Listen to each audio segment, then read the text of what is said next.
سورۃ الفاتح کی اہمیت اور فضیلت بہت دفعہ آپ نے پہلے بھی پڑھی ہوگی، صرف یاد دہانی اس لیے کرا دیتے ہیں کہ انسان اگر سورۃ الفاتح پر بھی توجہ کر لے نماز میں تو باقی نماز میں خشوع آ جاتا ہے. آپ یہ تجربہ کر کے دیکھیے، اگر آپ نے سورۃ الفاتح کو کیچ کر لیا نا، کہ اس کو غور سے توجہ سے ترجمے کے ساتھ پڑھ لیا، ترجمے کے ساتھ مرادی کے دل میں اس کا معنی دہرا رہے ہیں، تو آپ دیکھیں گے کہ آپ نماز میں ٹک جاتے ہیں، پھر نماز میں فوکس قائم ہو جاتا ہے. لیکن اگر شروع سے ہی دھیان نہیں جمع تو پھر بعد میں بھی دھیان جمانا مشکل ہوتا ہے. 7 مثانی کہا جاتا ہے سورۃ الفاتح کو. قرآن مجید میں آتا ہے وَلَقَدْ آتَيْنَاكَ سَبْعًا مِّنَ الْمَثَانِي وَالْقُرْآنَ الْعَظِيمِ، بلا شبہ یقیناً ہم نے آپ کو بار بار دہرائی جانے والی 7 آیتیں اور بہت عظمت والا قرآن عطا کیا ہے. یعنی سورۃ الفاتحہ جو ہے سب سے زیادہ قرآن کا حصہ ہم نماز میں اسی کو دہراتے ہیں. اور کوئی قرآن کا حصہ اتنا نہیں پڑھا جاتا جتنی ریپیٹیشن سورۃ الفاتحہ کی ہوتی ہے، نماز کے اندر بھی اور نماز کے علاوہ بھی. تو اسی لیے اس کو 7 من المثانی، دہرائی جانے والی 7 آیتیں. رسول اللہ صلی اللہ علیہ وسلم نے فرمایا اللہ عز و جل نے ام القرآن فاتحہ جیسی سورت نہ تورات میں نازل فرمائی اور نہ ہی انجیل میں، اور یہی 7 مثانی ہے. اور اللہ تعالیٰ فرماتے ہیں یہی سورت میرے اور میرے بندے کے درمیان تقسیم شدہ ہے، اور میرے بندے کو وہی ملے گا جو وہ مانگے گا. کیسے تقسیم شدہ ہے؟ بہت ہی خوبصورت حدیث ہے یہ. ابو ہریرہ نبی صلی اللہ علیہ وسلم سے روایت کرتے ہیں کہ آپ نے فرمایا جس نے کوئی نماز پڑھی اور اس میں ام القرآن کی قرات نہ کی تو وہ ناقص ہے. 3 مرتبہ فرمایا، یعنی پوری ہی نہیں. ابو ہریرہ سے کہا گیا ہم امام کے پیچھے ہوتے ہیں. انہوں نے کہا اس کو اپنے دل میں پڑھ لیا کرو، کیونکہ میں نے رسول اللہ صلی اللہ علیہ وسلم سے سنا آپ فرما رہے تھے اللہ تعالیٰ نے فرمایا میں نے نماز اپنے اور اپنے بندے کے درمیان آدھی آدھی تقسیم کی ہے. اور یہاں نماز سے مراد کیا ہے؟ یعنی سورۃ الفاتحہ. اور میرے بندے نے جو مانگا وہ اس کے لیے ہے. اور اگر اوور آل اس کو لے تو نماز میں کچھ حصہ اللہ سبحانہ تعالیٰ کی تسبیح ہے، حمد ہے، اور کچھ حصہ دعا ہے. نماز کا مطلب کیا ہے؟ دعا. تو نماز میں یا ہم دعائیں مانگ رہے ہوتے ہیں یا اللہ کی تعریف بیان کر رہے ہوتے ہیں. ٹھیک ہے؟ تو بندہ جب اللہ کی تعریف کر چکتا ہے اور پھر اپنے لیے دعا کرتا ہے تو دعا قبول ہو جاتی ہے. جب بندہ الحمدللہ رب العالمین کہتا ہے تو اللہ تعالیٰ فرماتا ہے میرے بندے نے میری تعریف کی. جب وہ الرحمن الرحیم کہتا ہے تو اللہ تعالیٰ فرماتا ہے میرے بندے نے میری ثنا بیان کی. جب وہ مالک یوم الدین کہتا ہے تو اللہ تعالیٰ فرماتا ہے میرے بندے نے میری بزرگی بیان کی. یا فرماتا ہے میرے بندے نے اپنے معاملات میرے سپرد کر دیے. پھر جب وہ ایاک نعبد و ایاک نستعین کہتا ہے تو اللہ تعالیٰ فرماتا ہے یہ میرے اور میرے بندے کے درمیان ہے، اور میرے بندے نے جو مانگا وہ اس کا ہے. اور جب اہدنا الصراط المستقیم صراط الذین انعمت علیہم غیر المغضوب علیہم ولا الضالین کہتا ہے تو اللہ فرماتا ہے یہ میرے بندے کا ہے اور میرے بندے کے لیے ہے جو اس نے مانگا. پھر ہدایت کیسے نہیں ملے گی؟ انشاءاللہ ہدایت ملے گی کیونکہ اللہ نے وعدہ کر لیا. اب آپ دیکھیے اگر ہم نے اللہ کی تعریف کی اور ہمیں سمجھ نہیں آئی ہم نے کیا کیا، ایسے ہی بس تعریف کر گئے، اور دعا مانگتے وقت ہم تھوڑے سے متوجہ ہو گئے تو پھر ہم کیا کر رہے ہیں؟ تو سورۃ الفاتحہ کی ایک خوبی یہ ہے کہ یہ اللہ اور بندے کے درمیان تقسیم ہے.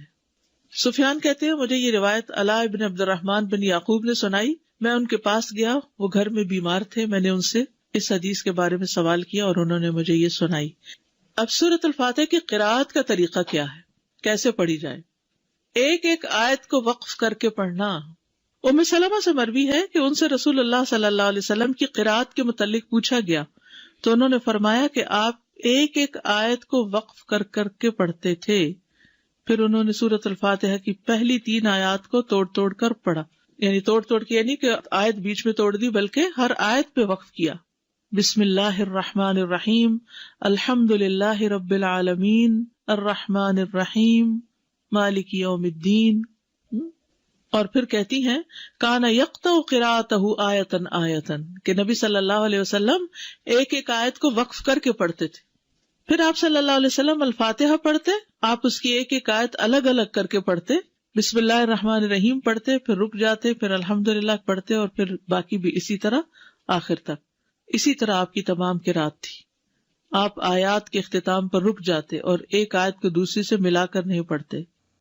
حضرت عبداللہ بن عباس فرماتے ہیں کہ ایک دن جبریل علیہ السلام رسول اللہ صلی اللہ علیہ وسلم کے پاس بیٹھے ہوئے تھے، کیونکہ یہ آپ کو معلوم ہے نا کہ جب وہ وحی لاتے تھے تو آپ کے پاس بیٹھتے تھے، کہ انہوں نے اپنے اوپر ایک زوردار آواز سنی. انہوں نے اپنا سر اٹھایا، پھر فرمایا یہ آسمان کا ایک دروازہ ہے جو آج سے پہلے کبھی نہیں کھلا. پھر فرمایا یہ ایک فرشتہ ہے جو آج سے پہلے زمین پر کبھی نہیں اترا. پھر اس فرشتے نے آپ صلی اللہ علیہ وسلم کو سلام کیا اور 2 نوروں کی خوشخبری دی اور کہا یہ 2 نور آپ ہی کو دیے جا رہے ہیں، آپ سے پہلے کسی نبی کو نہیں دیے گئے، ایک سورۃ الفاتحہ اور دوسرا سورۃ البقرہ کی آخری 2 آیات. آپ جب کبھی ان دونوں میں سے کوئی کلمہ تلاوت کریں، یعنی سورۃ فاتحہ پڑھیں یا سورۃ البقرہ کی آخری آیات پڑھیں، تو آپ کو طلب کردہ چیز ضرور عطا کی جائے گی، یعنی اس کے بعد دعا قبول ہوتی ہے. صحیح مسلم کی روایت ہے. تو اس سے پتہ چلتا ہے کہ سورۃ الفاتحہ کتنی عظیم سورت ہے اور اس کا پڑھنا کتنا بابرکت ہے، اور اللہ سبحانہ وتعالی نے رسول اللہ صلی اللہ علیہ وسلم پر خاص انعام فرمایا اور آپ کو یہ سورت عطا فرمائی. قرآن پاک میں آتا ہے وَلَقَدْ آتَيْنَاكَ سَبْعًا مِّنَ الْمَثَانِي وَالْقُرْآنِ الْعَظِيمِ، کہ ہم نے آپ کو 7 بار بار دہرائی جانے والی آیات عطا کی ہیں، اور اس سے مراد سورۃ الفاتحہ ہی ہے. ایک اور حدیث ہے جو بخاری کی ہے.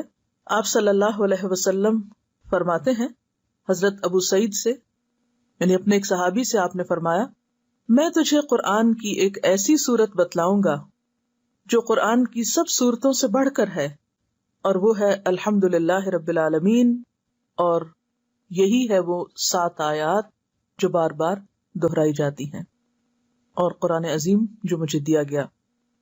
حضرت ابو ہریرہ رضی اللہ عنہ فرماتے ہیں کہ آپ صلی اللہ علیہ وسلم نے فرمایا سورت الحمد ہی ام القرآن ام الکتاب، اور دہرائی ہوئی 7 آیات ہیں. یہ ترمذی کی روایت ہے. اس سورت کا نام الشفا بھی ہے اور الرقیہ بھی ہے، یعنی اس کے ذریعے دم بھی کیا جاتا ہے، شفا بھی حاصل ہوتی. اور ویسے تو قرآن سارے کا سارا ہی شفا ہے،